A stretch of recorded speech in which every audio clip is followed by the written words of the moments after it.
Want to play a goblin, but be a little bit taller? Play a hobgoblin!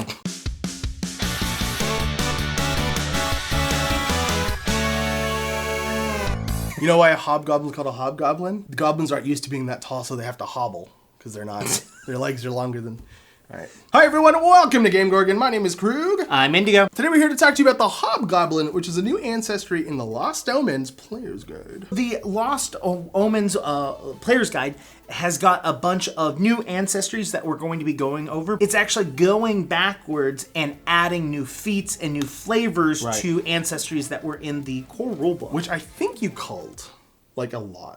Now, there's some basic stuff, 8 HP for health. You're going to be a medium-sized creature. Your speed's going to be 25 feet. Your boosts are going to be in con, intelligence, and you're going to have your third free one, so you can be whatever you want. Your flaw is going to be in wisdom. Okay, reasonable. The intelligent part, I'm kind of wary on, but it's a little bit hardier, makes sense. It's not a wise creature. Yeah, Also definitely makes sense. not the kind of creature that, like, thinks before it makes actions. I think the reason why they put the intelligence is because you see hobgoblins, and if you're going to pick a class for them, you're going to probably pick alchemist for them, and that is very much an intelligence-based... Well, think of them kind of like, I guess, the way that goblins are portrayed in World of Warcraft. They aren't necessarily smart in some regards, but they do make shit work. Like, the standard way that all the professionals do it is this, and they're like, I don't give a fuck, this works. Yeah. That's the kind of intelligence I'm giving them in my head. You're also going to know Common and Goblin for your languages, and then you'll have bonus languages based off your intelligence modifier, which you're already getting a boost in. So you know you're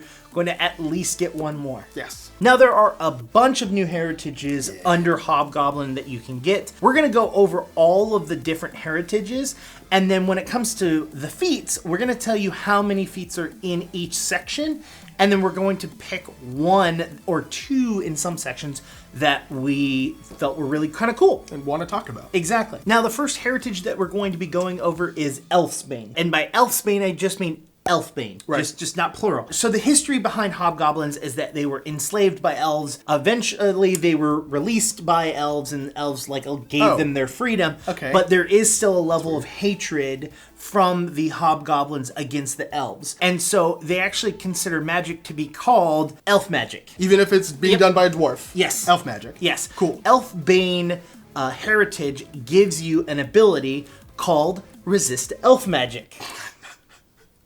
But it's not. It's just, you're just resisting magic. Well, let's read it. Okay. This triggers as a reaction anytime that you make a saving throw for a magical effect That is cast by an elf? Nope. Okay, good. There are going to be some that are very hyper-specific in the Hobgoblin, but we'll get to those. Sure. If you use this ability as your reaction, you get a +1 circumstance bonus against that save. If it's arcane, it's a +2 circumstance bonus. Okay. So it's just basically like you become a little bit more resistance against magic from them damn dirty elves.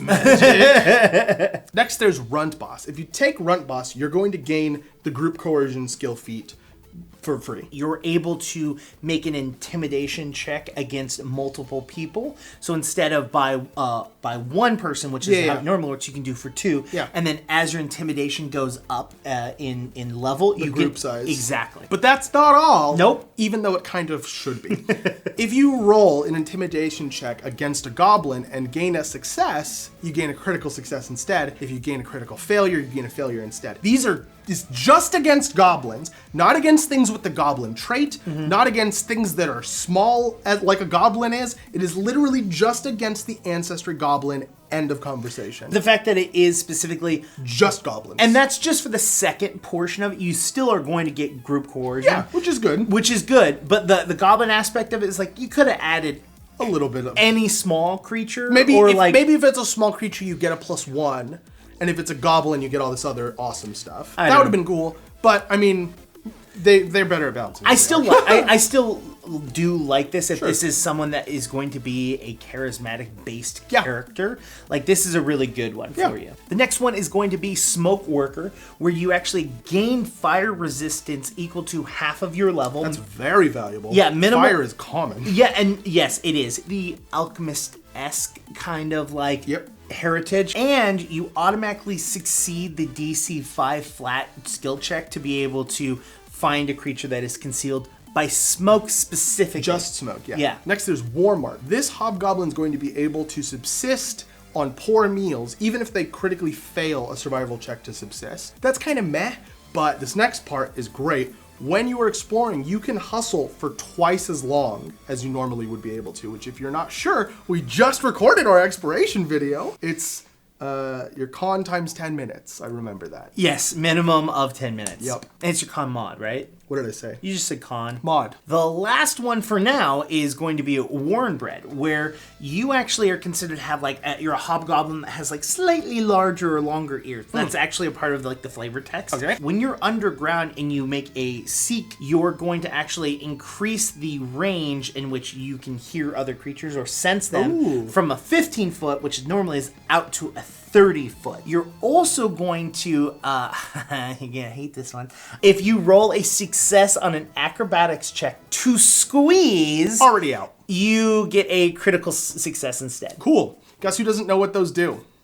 Because I don't care about squeeze in any capacity. The next thing that we're going to be going over, since those were all of the heritage choices, we're going to be going over the ancestry feats themselves. Not all of them. We're just going to be picking a couple of interesting ones that we thought fit and or were kind of cool. We said it twice, so you're not allowed to be mad about it. First group of feats are going to be first level feats. There are a total of 6, but we're going over 2? Yes. Cool. The first one we're going to go over is the Alchemical Scholar. You're going to learn 4 formulas of alchemical formulas. Yeah, first level. At first level. And then you're going to gain an additional alchemical formula of that level every level that you level. Oh, wow. So it's a constantly growing. You can't take this at any other level other than first. Oh. You can't retrain out or in this feat either. Oh, okay. Yes. I see, because I was going to ask, is this retroactive? But that doesn't matter because you can only take it at first level. So you literally have to decide how big of a role alchemy is going to play into your character at first level if you were a hobgoblin, because this is very valuable if that's something that you want to do. This is huge. Yeah, that's Especially, alchemist, mwah. Yeah, if you're playing an alchemist, this is really pushing you into alchemy. Okay, you are a smoke worker hobgoblin, so you're getting fire resistance. Yep. Then you take the alchemical scholar, so you're getting just stacks and stacks. And remember, on you stacks can of formula. spontaneously just make formulas, so it makes you so versatile. This is really awesome, and that's why I picked this one. This one's That's fucking really way good. strong. I like that. The next one is a little bit more combat-y. Ooh. But your style combat, where it's I'm controlling the battlefield. Ooh. This is called Leech Clipper. The background is that you're trained in hunting deserters, which are called leeches. If you critically succeed an attack against a target that presumably has feet with a weapon from the flail group specifically, so that is a little bit specific, but the flail... But if you're taking this, you're only using carrying flails. flails. Yeah, you're using fucking flails. You can wrap the flail around the target's legs and then let go of it, giving them a -10 penalty to their speed until they spend 2 interact actions to remove it. You're super right. This is awesome. That's so hilarious. You're just hey, stay there. Just wander off and pull out a dagger and start stabbing somebody else in the legs, and this guy's tripping over himself. I read this and I was like, oh, this is awesome. The mercenary walks up to you. He has 6 flails attached to his back. All right, so now we're going to move into the 5th level feats. There are a total of 4 of them. The only one that I chose out of this one is Agonizing Rebuke. If you terrorize a foe, so you use the your next ability or you basically anything with demoralize someone. The person is so anguished and it causes them mental pain from how badly you frightened and insulted them that they take 1d4 points of damage. Well, it doesn't sound like a bunch. Until they're either no longer demoralized or they get out of combat with you. It gets better. The damage actually increases if you have mastery in intimidation to 2d4 and then goes up to 3d4 with legendary. Which is so good. Anything that you take as an ancestry that scales is just good. Yes. Any feat that you take that scales is just good. Scaling is just good. It's great. I think it's a good adds to flavor. It adds to a character that is already doing like a little bit of damage. Just add this. It's like a bunch of little tiny pricks. Exactly. That's all it is. Yeah. Death by 1,000 needles, or whatever that thing's called. Cuts, I think. Sure, yeah, that makes more sense. We're going to go on to 9th level. There is only one. This is kind of what I mentioned earlier, where you can tell that there are areas in which it needs to expand. This is one of them. Yeah, because there's only one. Cool. Guess what I'm going to get? I'm One either going to option. get the ones that are lower, or I'm going to get this one. Oh, and some of the first level ones I can't get because you can only get it at first level. Yep. That having been said, it's pretty good. It's called Pride in Arms. It's going to be triggered when an ally within 30 feet reduces an enemy to 0 hit points. And that ally is going to feel really good about themselves and gain temporary hit points. The hit points are going to equal their constitution modifier, so definitely more or less viable based on your group composition. Like Sure. if you were the sole, frontline melee con heavy thing, this is going to get you a little less value than it would if you are a group of martial, like barbarian and paladins and, all these frontline con heavy things. Exactly. I still think it's really good. The 13th level, there are 2 options in here. Both of them have prerequisites of a lower level. Yeah. None of which we chose because they weren't as fun or flavorful as the other ones, and that's why we chose them. So, which is unfortunate, because that means that it is feasible to build a character in such a way that you don't have the option to pick a level 13 feature. Maybe this is a balance thing. Maybe this somehow works out in such a way that you can't pick a broken combination of things, but it feels restrictive. It needs room expansion. to grow. Exactly. Yeah. Room to grow, 100%. more expansion. So I'm okay with that. The prerequisite is going to be on the screen. Okay, so it's Formation Master. The prerequisite is having formation training, which, again, a lower level feat. You can assemble a formation even with members of ancestries that lack the Hobgoblin military discipline. You can extend these benefits to your Hobgoblin allies.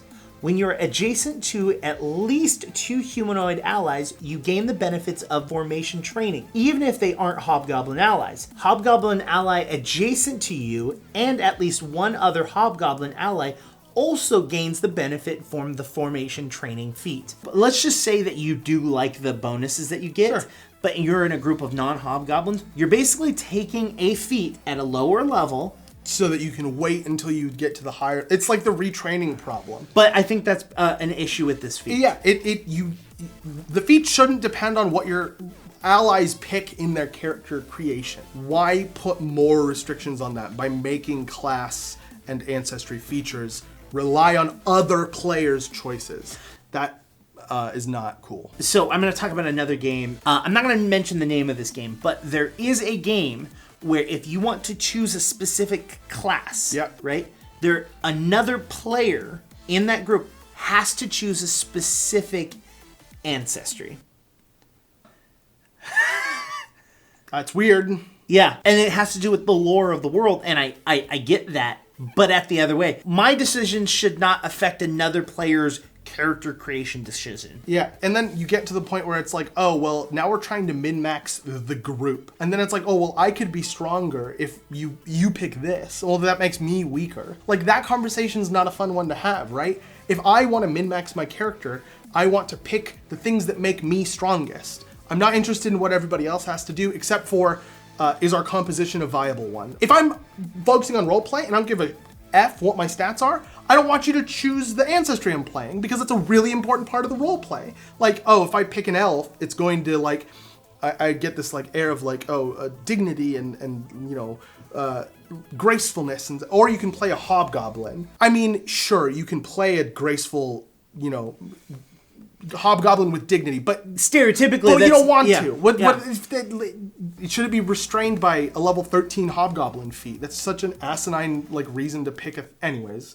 You get the idea, right? That is the hobgoblin. I actually, despite the level 13, I actually really like the hobgoblin. I think that its level 1 is great. Oh. I mean, that's kind of Pathfinder as a whole, though. It's very much front-loaded, first level, here's a bunch of stuff, and then it's just mathematical adjustments to make the game continuously fun, is how I feel Pathfinder works in the first place. So it makes sense for this. I don't think it always feels that way. I think that is the way it is. Sure. Almost objectively. It never feels so strongly level 1's super powerful, and then level like 14 is just like a little For some ancestries, the ones that are even in the core rulebook, I would say that a lot of the later ancestry levels, it makes more sense to re-pick like first or second or lower level ancestry feats just to kind of add different flavor to your character. I mean, kind of. I'd say less so with the human. Well, let's look. What, for human? Yeah, what's an ancestry for like that late in the game? No, that kind of, actually, you're right. That seems to be the way that is. I don't think you're supposed to magically unlock something at 13th level about your ancestry. I think the idea is that the power and that's going on has to do with your class and what you're doing in your class, and that your ancestry is just giving you flavor. It's definitely flavored correctly. Mm-hmm. It is definitely strong.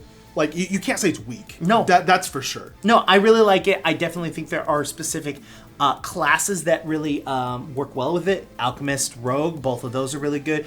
Druid, probably not so much. Maybe Ranger would be Cleric. good. Yeah, Ranger would be good. Cleric, you lose that with that wisdom. Yeah. Probably not pushing in that direction. I want to know what you think, so head down in the comments and let us know what class you would choose for a Hobgoblin if you were making it. While you're down there, hit the like button, hit the subscribe button if you haven't already, and then hit the bell icon, only if you want to see all of our content. 100% of it. And then head over to Twitter and talk to us there. You can talk to me on Twitter at IndigoQT. And you can talk to me on Twitter at QueueTimes, or you can talk to both of us at all these social media things down here. One of them is Patreon. If you have money that you're willing to give us, and you're also interested in giving us money, those two things can combine into you giving us money, and then we will have that amount of money that you choose to give us.